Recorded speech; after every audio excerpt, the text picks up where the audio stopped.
No money, no chance, no prayer. Try telling that to Mike Huckabee, who might just tell you he's on a mission from God, so he doesn't much really care about the first two. When it comes to evangelicals, the former presidential candidate is the answer to their prayers. Trouble is, the preacher's got a lot of company at the pulpit, and doesn't Pete Snyder know it? Pete, there are a lot competing in that wing of the party. And last time it was just Huckabee by himself in 2008 trying to do so. Now, who rises to the top in that field? Well, Neil, I think Huck has to have the inside advantage, especially in a caucus state like Iowa, where relationships really matter. People in Iowa have seen a lot of Mike Huckabee over the years. He did incredibly well there in 2008. Sure, he's going to get competition from Cruz, and he's going to get competition from Rick Santorum, who ended up winning in 2012. But I think this one is Mike Huckabee's to lose in Iowa among social conservatives. All right, so he'd have to take out the Rick Santorums, the Cruzes, if they materialize. Easier said than done. It's sort of the challenge that Jimmy Carter faced when he was running to take out any other Southerner who might potentially be a threat. We always see this in years where a candidate emerges.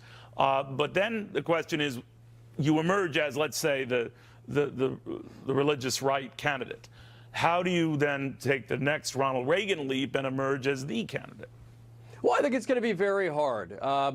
Mike Huckabee will probably try to do it with a smile, where others may try to do it with fire and brimstone. So it worked for him before. I don't think Mike Huckabee is going to be our nominee. I think this opens up the door wide open for folks like Rand Paul and even Jeb Bush. If you have a handful of people carving up the social conservative vote in Iowa and other states, it's going to leave an opening for others. And I think this is advantage Rand Paul. You know this better than I do, but I know religious evangelical voters are very passionate. They'll walk on broken glass to get out to the polls.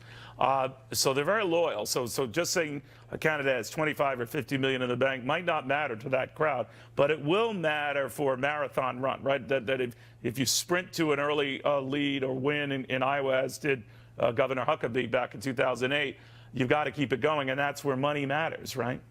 Sure, money absolutely matters. Look at what happened to Rick Santorum. He simply ran out of gas because he didn't have enough money. He had a nice boomlet of momentum, but couldn't get the job done against Mitt Romney because he didn't have the money.